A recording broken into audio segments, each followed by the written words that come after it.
Everyone and welcome back to SRP stories, जहाँ पे मैं आपके साथ हुए क्रीपी या फिर हॉरर इंसिडेंट सुनाता हूँ। अगर आपको भी अपनी स्टोरीज कभी मुझे सबमिट करनी है तो मैंने नीचे डिस्क्रिप्शन में एक जीमेल आईडी दी है, जहाँ पे आप ये फॉर्मेट यूज़ करके अपनी स्टोरीज मुझे भेज सकते हैं। आज की वीडियो शुरू होने से पहले guys I have an announcement for you. वो ये है कि मेरा पहला डार्क R&B सॉन्ग जिसका नाम है 308 अब हर एक प्लेटफॉर्म पे अवेलेबल है। I really wanted to try something new in this R&B space और मुझे ये चीज़ देखनी थी। I wanted to push this thing, कितने लोग डार्क R&B को इंडिया में एक्सेप्ट कर सकते हैं। For me this is a very fun genre, but I want to see कि कितने लोग इंडिया में इसको पसंद करेंगे। So here is a snippet of 308 जो अब हर एक जगह अवेलेबल है। I'm going deep into the night. Nobody slipping through the fire. Can I make it to the vibe? To the vibe. मैंने गाने का लिंक प्रॉब्ली पिन कमेंट में भी दे रखा है, so you can go and click on that link, या फिर तुम लोग स्पॉटिफाई पे सर्च कर सकते हो श्रृंखल 308 एंड तुम्हें ये गाना मिल जाएगा। Please enjoy it, share it with your friends, Instagram में मुझे टैग करो इस पे।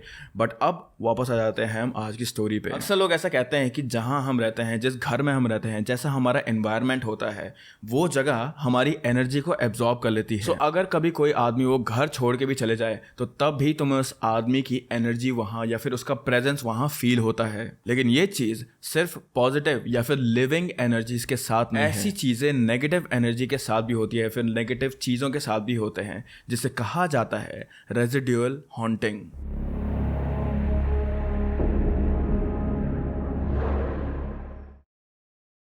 Now to explain this, basically अगर किसी के घर में या रूम में कुछ बहुत ट्रोमैटिक हुआ हो, जैसे मर्डर और आत्महत्या, तो उस ट्रॉमा का रेसिड्यू उन प्लेसेस पर रह जाता है, जो एक वीडियो लूप की तरह बार बार उन स्पिरिट्स के साथ हुए ट्रोमैटिक एक्सपीरियंस दोहराता रहता है, जिनका सबसे कॉमन साइन होता है साउंड ऑफ समवन स्क्रीमिंग और फुटस्टेप्स, जिन्हें अक्सर वहाँ या आसपास रह रहे लोग सुन भी सकते हैं।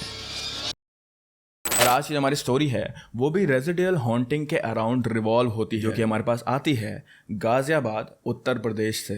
Ghaziabad, the largest city in Uttar Pradesh, अपना कुछ पार्ट दिल्ली NCR के साथ भी शेयर करने वाली ये city gateway of Uttar Pradesh और साया ऑफ उत्तर प्रदेश जैसे निकनेम से भी बुलाई जाती है। मेयर्स फाउंडेशन के सर्वे के अकॉर्डिंग वर्ल्ड में गाजियाबाद को सेकंड फास्टेस्ट ग्रोइंग सिटी में भी गिना गया है।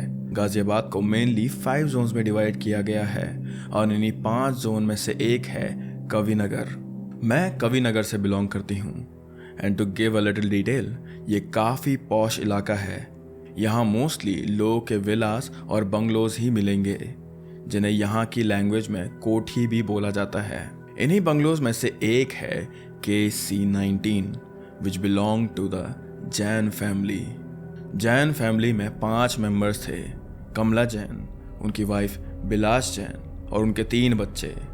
जैन फैमिली फाइनेंशियली काफ़ी अच्छा कर रही थी और ये कहना गलत नहीं होगा कि कविनगर में सबसे अमीर फैमिलीज में जैन फैमिली भी शामिल थी। बट इतना सक्सेसफुल होने के वजह से उनके घर को काफ़ी गलत अटेंशन भी मिल रही थी।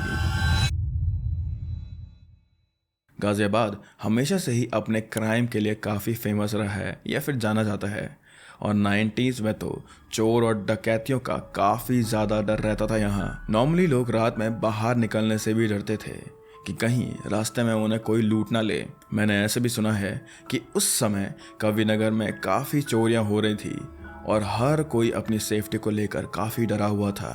लेकिन जैन फैमिली के साथ कुछ ऐसा हुआ which no one could have ever imagined. 1993 में एक रात कुछ डकैत्स KC19 में घुस गए।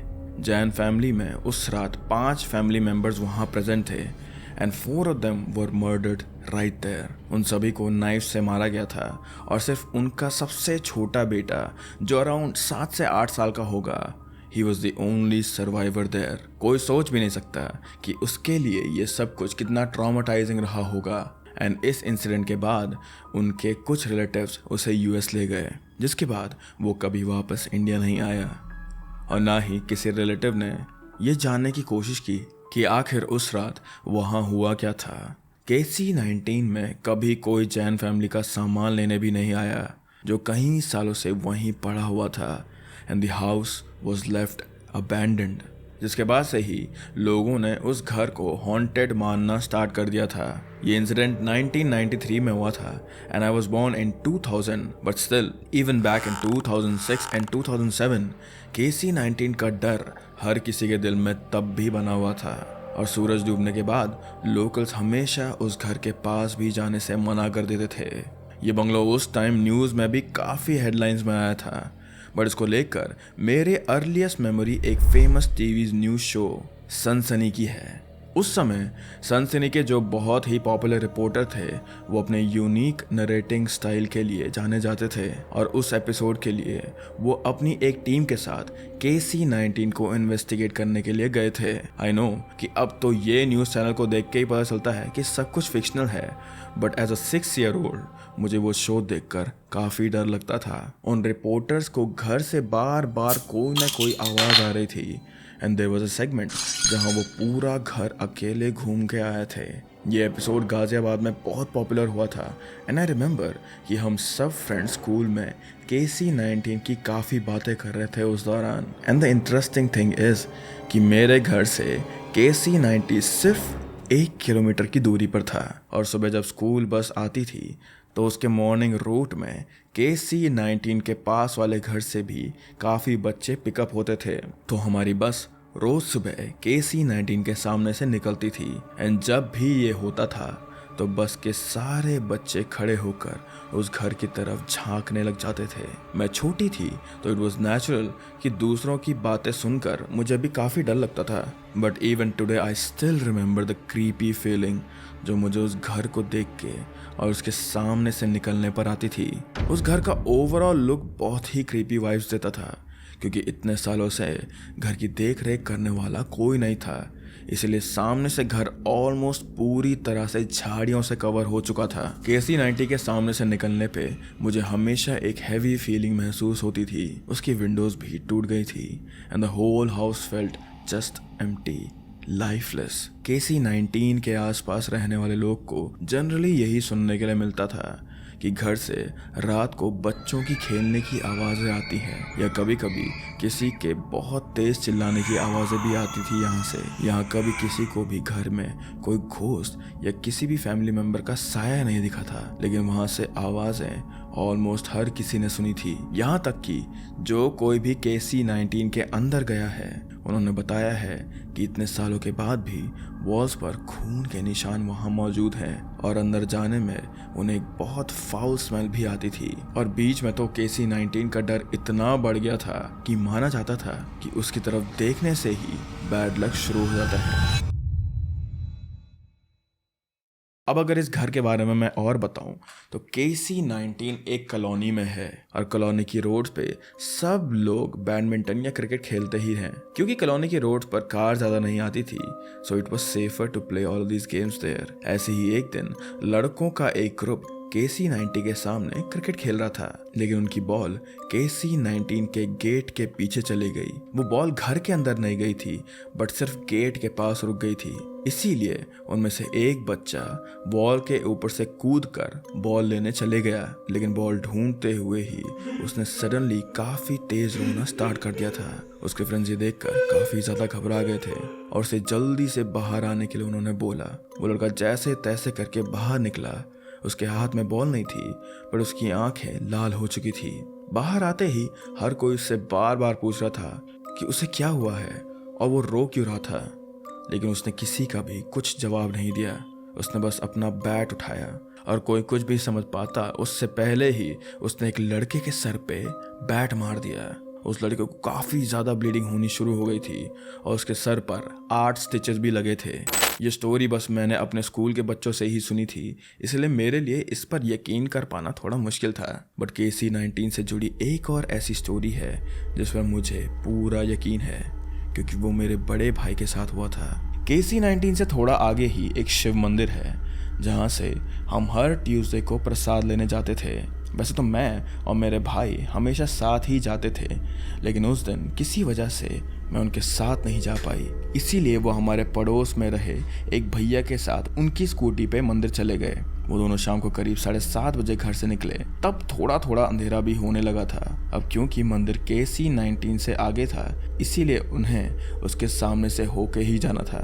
और जैसे ही वो KC-19 के पास पहुंचे तो उन्हें अपनी बॉडी पर एक हैवी फीलिंग महसूस हुई। और जैसे जैसे वो उस घर के पास जाते जा रहे थे, their body started feeling more cold। और KC-19 के सामने आते ही उन्हें किसी के जोर से चिल्लाने की आवाज आई। वो बहुत क्लियर आवाज नहीं थी, ऐसा लग रहा था जैसे कि वो किसी की दबी हुई चीख थी। वहाँ पास में ही कुछ बच्चे क्रिकेट भी खेल रहे थे, लेकिन उन्हें देखने से ऐसा नहीं लग रहा था कि उन्हें वो आवाज़ सुनाई दी होगी, क्योंकि वो सब बहुत ही नॉर्मली अपना गेम एंजॉय कर रहे थे। उन्हें ऐसी 2-3 आवाज़ें और आई, लेकिन स्कूटी रोकने की बेवकूफ़ी उन्होंने नहीं करी। यहाँ तक कि वो इतना डर गए थे कि उन्होंने उस घर की तरफ भी नज़र नहीं करी और स्पीड से वहाँ से निकल गए। वो जब भाई ने घर आके ये सब मुझे बताया तो I literally got goose bumps all over my body. और इस इंसिडेंट के कई दिनों तक हम में से कोई भी KC-90 की तरफ नहीं गया। आज KC-19 की जगह कोई घर नहीं है, क्योंकि 2012 में उस घर को एक बिल्डर ने तोड़वा दिया था, लेकिन वहाँ पे जो घर बन रहा था वो आज तक नहीं बन पाया है। एंड KC-19 का गेट आज भी वैसा का वैसा ही खड़ा हुआ है वहाँ पे। कहते हैं कि जिस बिल्डर ने इसको तोड़वाया था उससे बहुत नाइटमेयर्स आते थे एंड उसके कई फैमिली मेम्बर्स का एक्सीडेंट भी हुआ था, जिसकी वजह से उसने वो काम पूरा नहीं किया। जब मैंने स्कूल चेंज किया तो मेरा एक क्लासमेट था जिसके वो बिल्डर मामा थे, और उसने खुद मुझे बताया था कि ये बातें रूमर्स नहीं है बल्कि सब सच है। इसकी वजह से KC-19 की स्टोरीज वापस से पूरे गाजियाबाद में एक बार फिर से पॉपुलर हो गई थी, जस्ट एज बिफोर 2012। कुछ टाइम बाद KC-19 में कुछ केयर टेकर्स उस सर्वाइवर बेटे के बिहाफ पे प्रॉपर्टी का ख्याल रखने के लिए आए थे एंड उन्होंने साफ बोला था कि इस घर में ऐसा कुछ नहीं है, और लोगों ने बस अफवाहें फैलाई हुई है KC-19 के बारे में। बट देन अगेन उन्हें तो प्रॉपर्टी सेल करनी ही थी, तो it will not make sense कि अगर केयर टेकर्स ही खुद बोले कि प्रॉपर्टी हॉन्टेड है। But according to them they lived comfortably. But personally मुझे यकीन है कि वो घर हॉन्टेड था, क्योंकि इतने लोगों का एक साथ इस बात का मानना कि वहाँ से आवाज़ें आती है महज इत्तेफाक नहीं हो सकता।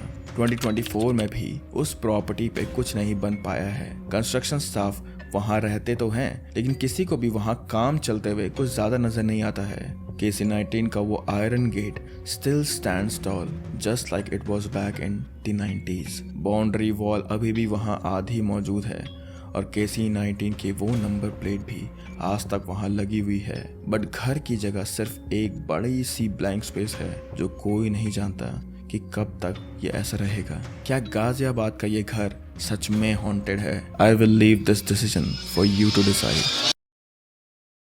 So that was it for today's video. I hope तुम लोग को ये पसंद आई होगी। And again guys, before you go, मेरा नया गाना 308 अब सभी प्लेटफॉर्म पे अवेलेबल है, but I am pretty sure कि तुम लोग इसे सिर्फ Spotify पे सुनने वाले हो। सो मैंने Spotify का लिंक नीचे पिन कमेंट में दे रखा होगा। Please go listen to my song, please enjoy it, मजे करो इसके साथ। And yeah that is it. I hope that you guys are happy and healthy, and मैं तुमसे मिलता हूँ अब अगले हफ्ते में। Bye bye.